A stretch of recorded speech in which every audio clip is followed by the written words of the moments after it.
En este video recordaremos las bases de la activación ventricular, revisaremos cómo aparecen los vectores de despolarización y que esto se va a traducir en un electrocardiograma mediante el registro del complejo QRS. En un electrocardiograma tenemos dos tipos de derivaciones, las derivaciones frontales y las derivaciones horizontales. En este video vamos a estar enfocados más a las derivaciones horizontales, pero si recordamos, las derivaciones frontales se van a dividir en dos tipos, en derivaciones que se conocen como derivaciones bipolares, que son de 1, de 2 y de 3, y derivaciones unipolares de los miembros, que sería la del brazo derecho, la del brazo izquierdo y la de la pierna izquierda. Recuerden que estas letras tienen que ver con, bueno, si decimos aquí R de right, derecha, izquierdo y del pie. La B tiene que ver con vector y la A tiene que ver con aumentado, ya que son derivaciones que originalmente tienen un tamaño muy pequeño y se aumentaron en tamaño para su mejor estudio y registro. Entonces, en este video nos vamos a basar básicamente a las derivaciones horizontales. Ya en otro video hablaremos más a detalle de las derivaciones frontales. La diferencia aquí es de que nosotros vemos la actividad eléctrica solamente por el frente y no podemos valorar potenciales que se dirigen hacia adelante o hacia atrás. Para eso vamos a utilizar las derivaciones horizontales. Serían las diferencias entre estos tipos de derivaciones. Para avanzar, debemos también de revisar esto, donde se colocan las derivaciones precordiales. Recuerden que B1 se sitúa el electrodo en el cuarto espacio intercostal sobre la línea paraesternal derecha. B2 es el mismo espacio, pero en la línea paraesternal izquierda. B3 no tiene un sitio específico, solamente va entre B2 y B4. B4 va en el quinto espacio intercostal, en la línea medioclavicular. B5 ya es en el quinto espacio también intercostal, pero en la línea axilar anterior. Y finalmente B6 en el quinto espacio intercostal sobre la línea axilar media. Es donde se colocan estos. Una vez que nosotros tenemos el electrocardiograma, pues estamos hablando de la activación ventricular. Lo que vamos a ver es el complejo QRS. El complejo QRS está formado por deflexiones tanto negativas como positivas. Aquí lo que nosotros vemos, por ejemplo, la onda Q siempre va a ser la primera deflexión negativa.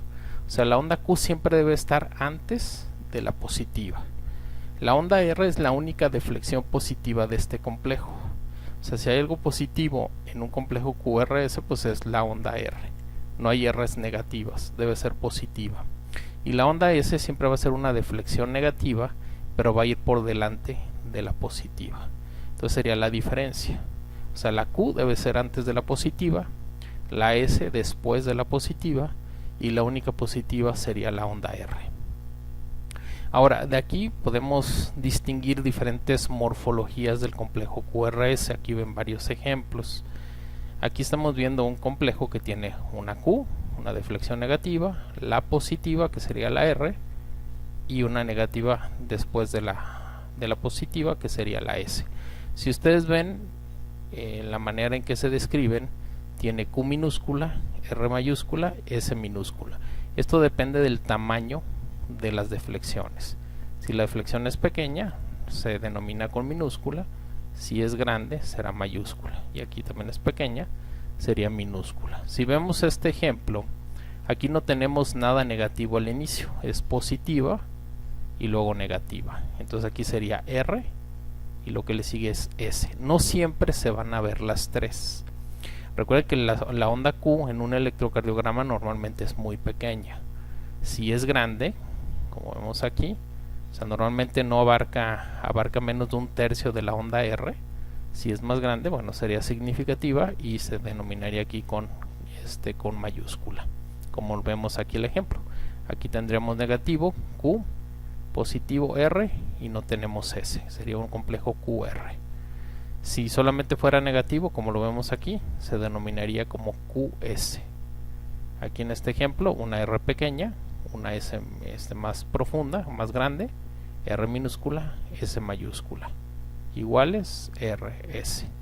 Si fuera más grande, pues podría ser R mayúscula, S mayúscula también. Entonces siempre se van a denominar dependiendo del tamaño. Si tenemos dos positivas, como estamos viendo aquí en este ejemplo, este sería R y luego S, y luego hay otra positiva, esta se denomina como R'. De ahí las R's primas, que ustedes probablemente han escuchado hablar de ellas. Ahora, si nosotros revisamos las derivaciones precordiales, vamos a ver cómo las derivaciones precordiales van a empezar siendo de morfología negativa, como hacia B3 y B4 aparece un complejo que es isodifásico, o sea, tiene valor tanto positivo como negativo parecido, y después de eso se torna de predominio positivo el complejo. Esa sería la morfología normal de las derivaciones precordiales. Ahora vamos a hablar por qué se registran de esa manera, o sea, por qué de predominio es negativo al principio, por qué entre B3 y B4 se hace como isodifásico y después se tornan de predominio positivo. Recordando, entre B1 y B2 puede ser hasta B3, vamos a ver un complejo que es normalmente con una R pequeña, una S mayúscula, sería un complejo RS. Hacia B3 o B4 se va a encontrar un complejo isodifásico, eso se le conoce como zona de transición. Recuerden que ese debe estar en un paciente normal en B3 o en B4. Si estuviera en B4 veríamos B1 negativo, de predominio negativo, B2 de predominio negativo, B3 negativo, y B4 sería el isodifásico, y de ahí en adelante sería positivo. Si el complejo isodifásico estuviera en B3, entonces veríamos negativo B1, B2 negativo, B3 isodifásico, y de B4 en adelante sería positivo. En B5 y B6, bueno, dependiendo de dónde esté la zona de transición, vamos a ver un complejo de predominio positivo, y es de lo que vamos a platicar en este momento, porque se registra de predominio positivo en esas derivaciones. Primero debemos de recordar los vectores de despolarización ventricular.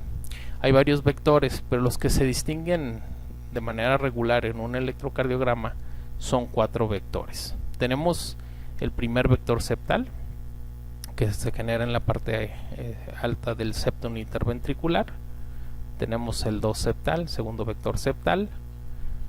Posteriormente tenemos el 2 izquierdo, que se genera en la masa del ventrículo izquierdo. Y finalmente el vector de la base del ventrículo derecho, que se conoce como 3D o tercer vector derecho. Ahí tendríamos los vectores de despolarización, y vamos a ver cómo se interpretaría esto en el electrocardiograma. Si recordamos, las derivaciones precordiales se conocen como derivaciones unipolares, o sea, no tienen polos. Aquí van a actuar dependiendo hacia dónde se dirige el vector de activación. El vector de activación, que en este caso son los vectores que tenemos registrados aquí, se conocen como dipolos de activación. Esto quiere decir lo siguiente: cuando nosotros tenemos un vector de activación, la punta siempre va a ser positiva y la parte de atrás siempre va a ser negativa. Entonces, ¿qué sucede si un vector va hacia una derivación? Si el vector se acerca a la derivación, como su carga positiva está hacia el frente, vamos a obtener un registro positivo. Si el vector se alejara de la derivación que estamos viendo, entonces vamos a obtener un registro negativo, ya que esta derivación estaría más cercana al polo negativo que al positivo, y aquí sería al revés, más cercano al positivo, o el positivo se acerca hacia la derivación, por eso sería positivo. Vamos a analizar cómo se comportan los vectores en las derivaciones y cómo van apareciendo estos vectores. Vamos a empezar con el primer vector septal. El primer vector septal se produce del ventrículo de la rama izquierda, viaja hacia el ventrículo derecho, y si nosotros colocamos lo que sería su carga positiva, iría hacia adelante, la negativa estaría hacia la parte de atrás. Bueno, en este caso se acerca hacia B1 y B2. Entonces nosotros en B1 y B2 vamos a ver al momento que se acerca, nos va a dar un registro positivo. Como el vector es pequeño, no es muy grande, nos va a dar una R pequeña, por eso es una R minúscula. Entonces la R del B1 y B2 está dado por el primer vector septal, que tenemos aquí marcado en amarillo. En lo que sería en B1 y B2, el 2 septal no se va a manifestar, ya que pasa perpendicular a estas derivaciones. O sea, ni se acerca ni se aleja, y no está muy cercano a estas derivaciones y es un vector muy pequeño. Hacia B3 y B4, el 2 septal, como se encuentra muy cercano a estas derivaciones, nos va a dar una onda R un poco más grande en comparación de B1 y B2. Es lo que nos va a dar lo que se conoce como nos puede dar la zona de transición. Entonces la R aquí va a ser más grande en comparación de lo que tenemos hacia B1 y B2. En lo que sería B5 y B6, si nosotros vemos, el primer vector septal se aleja de las de B5 y B6, y esto está más cercano al polo negativo del primer vector septal. Entonces aquí nos va a dar una deflexión negativa, o sea, nos va a dar la onda Q, en este caso en B5 y B6, porque el vector se aleja de estas derivaciones. Como podemos ver, un mismo vector, el vector septal, nos da en B1 la onda R, y en B5 y B6 nos dará la onda Q. En B3 y B4 aquí no se va a manifestar el primer septal, está más influenciado por el segundo septal. Bueno, ahí tenemos el primer vector septal y cómo el 2 septal influye básicamente entre B3 y B4.